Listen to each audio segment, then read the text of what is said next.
안녕하세요. 어울린교회입니다. 오늘은 가뭄에 비가 내리다라는 제목으로 하나님 말씀을 전하려고 합니다.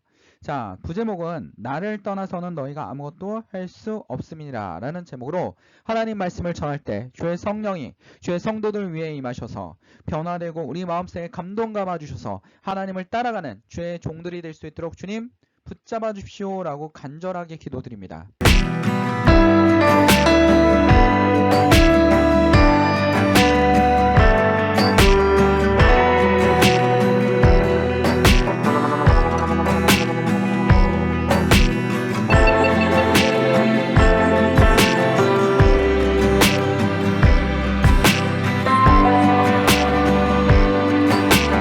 자, 오랜만에 비가 내렸습니다. 올 봄은 정말 2022년 봄은 가뭄이 정말 심했습니다. 강들이 다 마르고 그 물이 풍부했던 계곡들이 물들이 다 없어지고 굉장히 물이 부족한 그런 봄이었습니다. 봄 내내 날씨가 굉장히 맑았습니다. 봄이 워낙 강수량이 적긴 합니다. 우리나라는 봄과 가을은 굉장히 건조하고 겨울에는 한맹 건조합니다. 그리고 춥고 건조하다는 뜻입니다. 여름은 고온이고 덥고 비가 많이 내립니다. 다습합니다. 자, 이러한 기후 특징으로 우리는 무슨 농사를 짓습니까? 벼농사를 짓는 지역입니다. 그러니까 여기가 대부분 다 벼농사 지역입니다. 벼농사 지역. 그러니까 여기 다 여기까지 여기 일본도 그렇고 그 다음에 동남아시아도 그렇고 인도 동부 지역까지 다 벼농사 지역입니다. 중국도 마찬가지로 벼농사 지역입니다. 자, 이러한 기후적 특징이 있습니다. 지금 여러분 6월 말부터 7월 초까지 여러분 무슨 기간입니까? 장마 기간입니다. 그러니까 장마 기간을 만드는 것은 오츠크의 기간과 그러니까 공기 덩어리를 얘기하는 겁니다. 오츠크의 기간은 굉장히 춥고 다습합니다. 습합니다. 그리고 북태평양 기간은 고온, 온도가 높고 다습합니다. 얘네 둘이 만나면 뭐가 형성됩니까? 장마 전선이 형성됩니다. 장마 전선. 그러니까 우리나라 같은 위치에 있는 나라들이 장마가 형성됩니다. 그래서 비가 엄청나게 많이 오는 그런 시간입니다. 근데 비가 안 올 수도 있습니다. 무슨 일이 벌어집니까? 이 북태평양 기단과 오츠크해변이 우리나라에서 만나가지고 서로 밀면서 왔다 갔다 하면 비가 많이 내리지만 하나가 갑자기 팍 밀어붙여가지고 오츠크해 기단을 위로 올라버리고 안 내려온다면 비가 안 내립니다. 오히려 위쪽 지역만 비가 내리는 겁니다. 비가 내리는 겁니다. 반대로 오츠크해 기단이 북태평양 기단을 이렇게 팍 밀어붙이면 어떡합니까? 1번까지 밀어붙이면 1번만 비 내리다 끝납니다. 이러고서 장마가 끝나는 경우도 있습니다.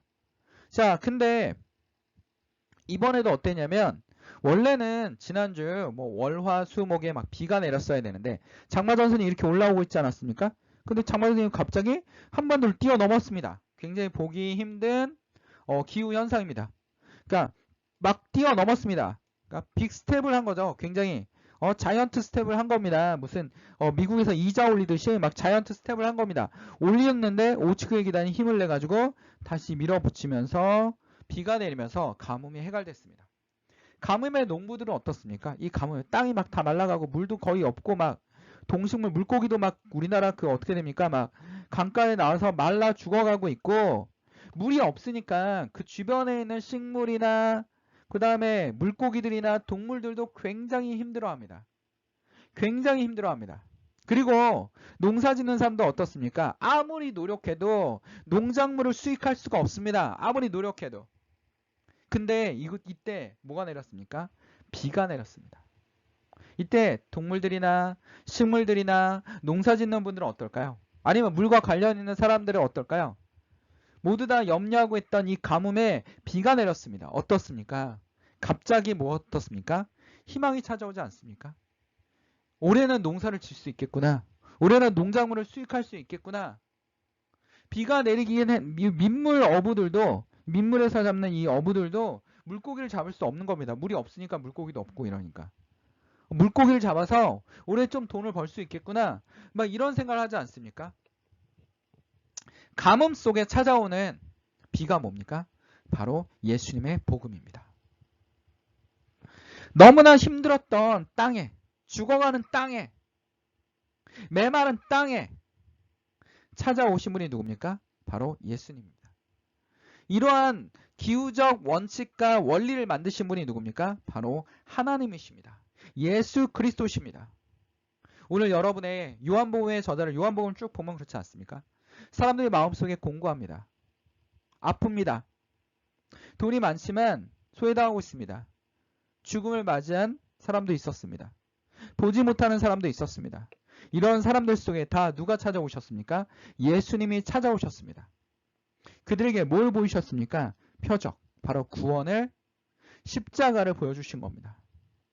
여러분 마음속에 공고하다면, 아직도 여러분 마음속에 이렇게 가뭄이 막 넘쳐난다면, 죽음에 대한 두려움이 있다면, 농사를 망칠 수 있는 두려움이 있다면, 이번에 경제적인 손실에 대한 두려움이 있다면, 그 두려움을 누구를 만나 해결됩니까? 예수님을 만나면 해결된다라는 겁니다. 우리 영혼이 맑아진다라는 겁니다. 오늘 요한복음 15장은 예수님께서 마지막으로 말씀하신 겁니다.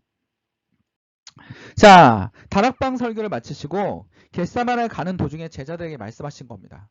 요한복음에서 이렇게 하면 나는 포도나무요 라고 말씀하고 계십니다. 뭐라고 말씀하십니까? 포도나무요, 내 아버지는 농부라. 포도나무라는 비유가 나왔습니다. 포도나무는 성경이 굉장히 많이 나오지 않습니까? 성경에서 굉장히 많이 나옵니다. 시편 8편에 보면 하나님께서 어떻게 합니까? 이집트에서 가나안으로 포도나무를 옮겨 심으시니 라는 말씀이 나옵니다. 시편 80편에 자, 옮겨 심으시니 라고 합니다. 자, 옮겨 심으셨습니다. 누굽니까? 이스라엘 뜻하는 겁니다. 그 이스라엘 뜻하는 말씀에 하나님께서 예수님께서 자기를 포도나무라고 합니다. 진정한 포도나무라고 합니다. 우리의 진정한 포도나무가 나타나신 겁니다. 진정한 가뭄의 해갈을 가져올 수 있는 단비가 나타나고 계십니다. 요한의 저자는 계속 강조하고 있지 않습니까? 예수님에 대해서 계속 설명하고 있지 않습니까? 에고 에이미라는 단어가 엄청나겠습니다. 자, 우리 6장 35절 나는 생명의 떡이다. 생명이 떡이다. 굶고 있는 사람에게 떡은 어떻습니까? 정말 대단하지 않습니까? 세상의 빛이다. 어둠에 있던 사람에게 빛은 어떻습니까? 정말 단비와 같을 겁니다. 나는 문이다. 문을 찾고 있었습니다. 근데 문이 보이지 않습니다. 답답합니다. 근데 문을 찾았습니다. 그 문이 뭐가 되는 겁니까? 예수님이신 겁니다. 나는 선한 목자다. 부활이요 생명이다. 예수님께서 말씀하고 계시지 않습니까? 본인이 생명이라고. 우리가 죽음에 있습니까? 어둠에 있습니까? 아픔에 있습니까? 죄악 가운데 있습니까? 이걸 모두 다 뚫고 나올 수 있는 것은 오로지 누구밖에 없는 겁니까? 예수 그리스도밖에 없는 겁니다. 예수께서 나를 회복하시고 나의 어둠에서 건지시고 나의 정신적 어둠에서 끄집어내시고 나에게 뭘 주시는 겁니까? 희망과 생명과 그 다음에 뭘 주면? 진리를 주시는 겁니다. 오늘은 또 뭘 하면? 포도나무다. 물론 내가 붙어있어 열매를 맺지 아니하는 것을 아버지께서 그것을 제거해 버리시고 물론 열매를 맺게 하려 하여 그것을 깨끗하게 하시니라 라고 합니다. 자, 제거하다라는 단어가 원래 헬라어로 아이로라는 뜻을 씁니다. 제거하다, 아이로. 근데 이 뜻에는 들어 올리다. 그러니까 열매를 맺지 못하는 가지들을 들어 올리는 겁니다. 근데도 불구하고 열매를 못 맺는다면 어떡합니까? 이거는 가짜다라는 겁니다. 가짜 성도라는 겁니다. 가짜 복음을 가지고 흉내나는 사람입니다. 성도들도 있을 것이고 권사도 있을 것이고 집사도 있을 것이고 장로도 있을 것이고 목사들도 있을 것이고 전도사님들도 있을 것입니다. 우리는 이런 사람이 되지 않아야 되지 않겠습니까? 예수님을 쫓아다니지만 오로지 제자 중에 한 명은 뭐만 생각했습니까? 물질적인 것만 생각한다라고 요한은 꼭 집어서 얘기하고 있습니다. 당시의 제자들이 가룟 유다는 뭐하고 있다라고 얘기합니까? 물질적인 것만 바라보고 있고 세상적인 것만 바라보고 있었다라고 말하고 있다라는 겁니다. 우린 누구 안에 거해야 됩니까? 4절에 보면 내 안에 거하라. 나는 너희 안에 거하라.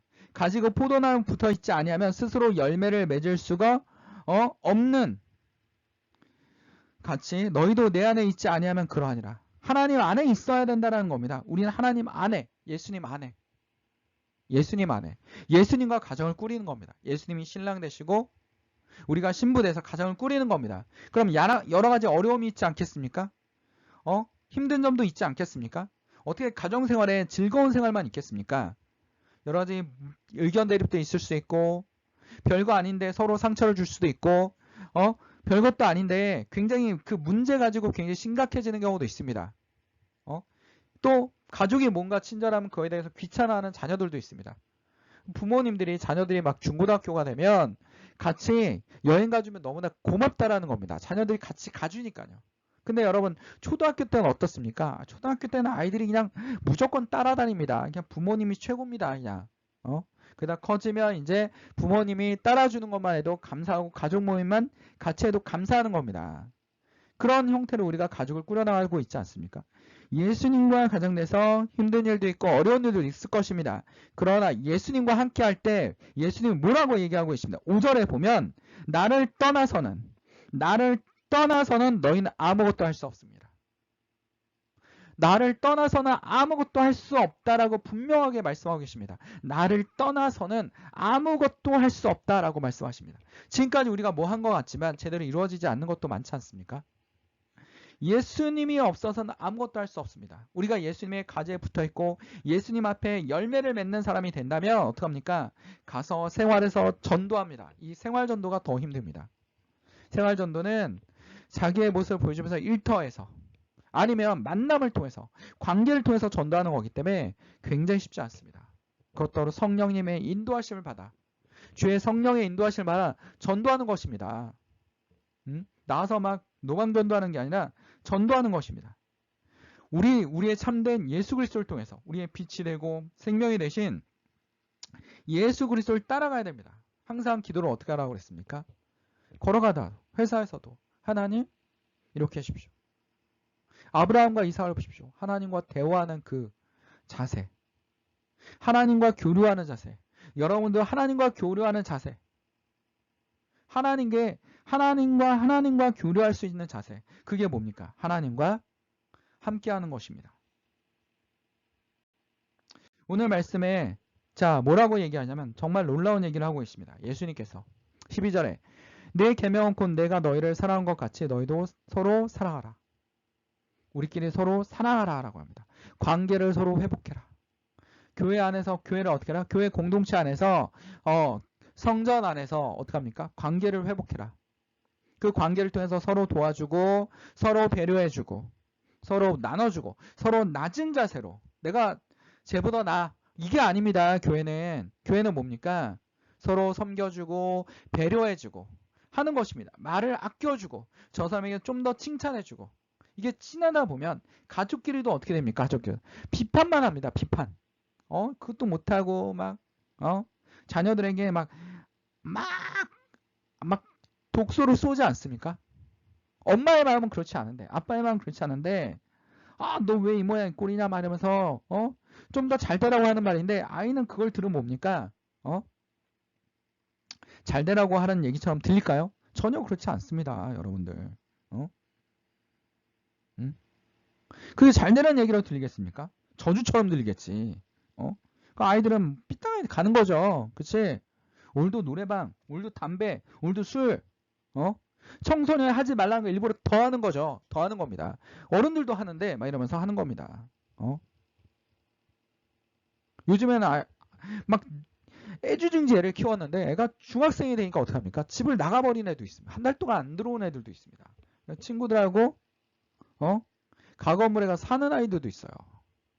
학교랑 학원은 열심히 다니면서 그런 아이들도 있습니다. 이런 자녀들 어떻게 하겠습니까? 여러분들. 근데 예수님께서 오늘 뭐라고 얘기하고 계십니까? 사람이 친구여야 자기 목숨을 버리면 이보다 더 큰 사랑이 없나니. 예수님이 우리를 뭐라고 얘기합니까? 친구라고 얘기하고 있습니다.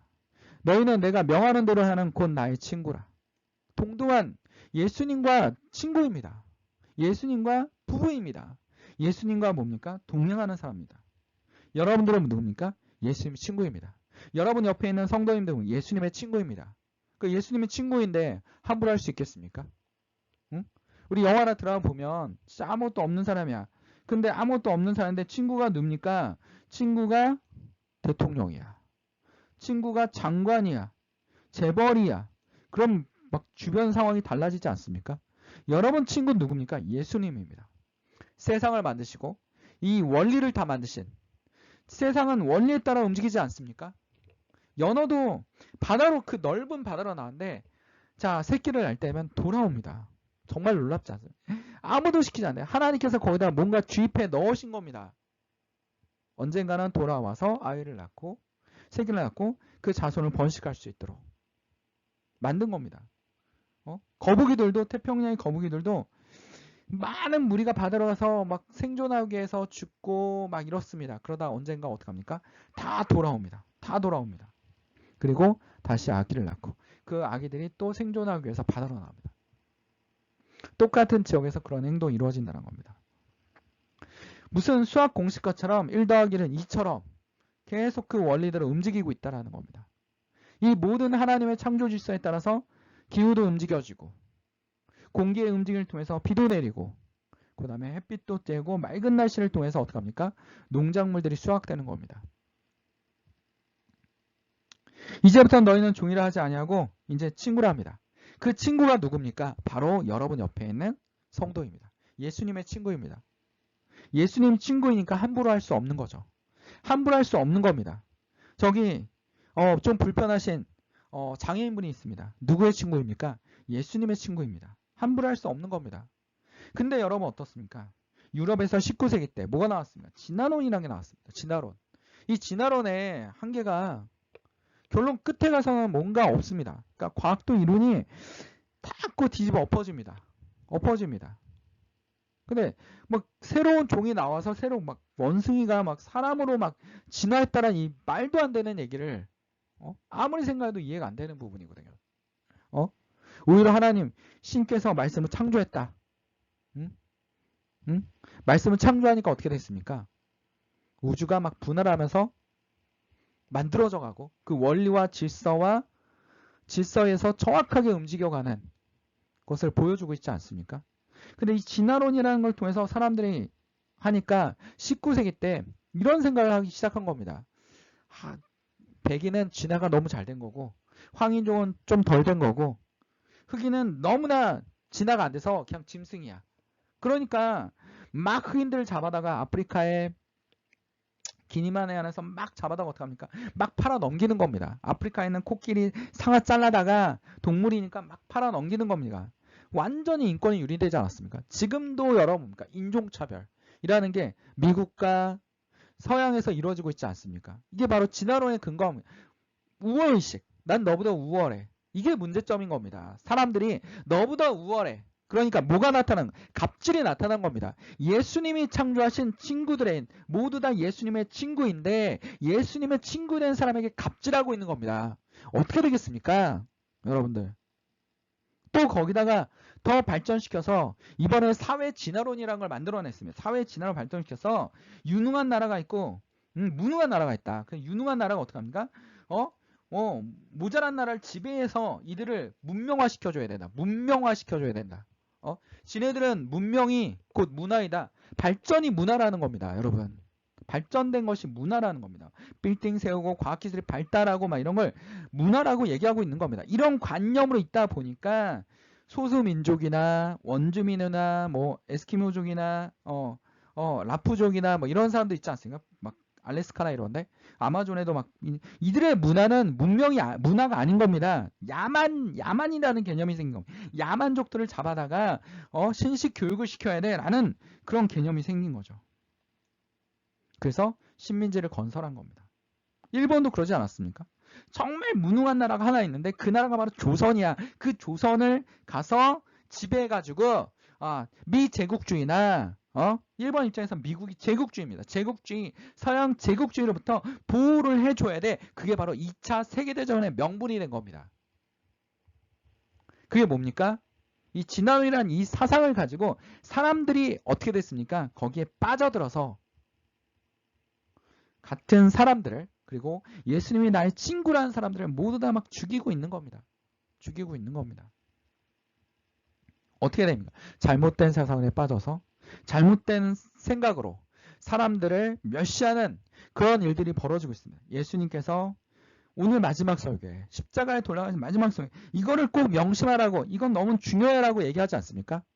선생님들도 학원 선생님들도 어떻습니까? 찍어주실 때 막 강남 대치도에 있는 선생님들 찍어줄 때 시험 직전에 얘기하지 않습니까? 이건 너무 중요해. 이것만 꼭 기억하고 가. 이렇게 얘기하지 않습니까? 예수님도 지금 그렇게 얘기하고 계시는 겁니다. 이제부터 너희는 종이라 하지 아니하고 종은 주인이 하는 것을 알지 못하니라. 너희는 친구라. 친구입니다. 그러므로 우리는 모두 다 예수님의 친구가 되어가는 겁니다. 너희는 날 택한 것이 아니요 내가 너희를 택하여 세웠나니 이는 너희로 가서 열매를 맺게 하고 또 너희의 열매가 항상 있게 하여 내 이름을 아버지께로 무엇이든 구하든지 다 받게 하려 함이니라. 열매를 맺어야 됩니다. 전도의 열매. 성령의 우리가 하나님 앞에 가서 성숙한 신앙의 자세. 그리스도인으로서의 역할을 하고 성경 말씀대로 살고 예수님을 쫓아오고 예수님과 대화하고 예수님의 말씀을 듣고 이것이 바로 뭡니까? 하나님께서 말씀하신 열매입니다. 가짜가 아니라 진짜 가지가 돼야 되는 겁니다. 예수님 앞에 붙어있는 진짜 가지가 되는 주의 성도들이 되시기를 간절히 기도드립니다.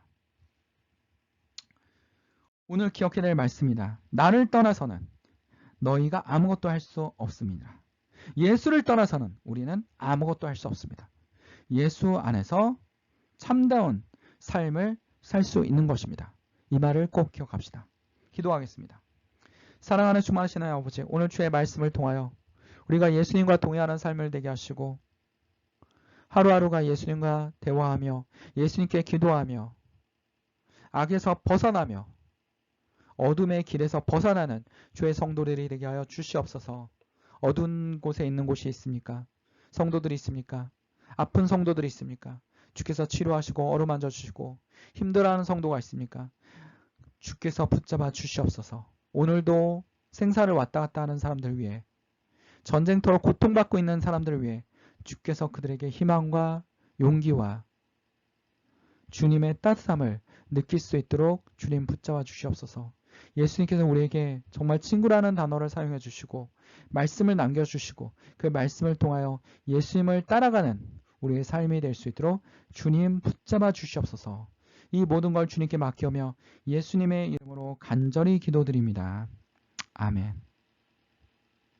자, 말씀 창고 어울림교회였습니다. 유튜브에서만 말씀이 진행되고 있습니다. 여러분의 많은 은혜를 받고 주의 성도, 주의 그리스도인의 도리를 다하는 여러분이 되시기를 간절히 기도드립니다. 하나님께 영광의 박수를 올립니다.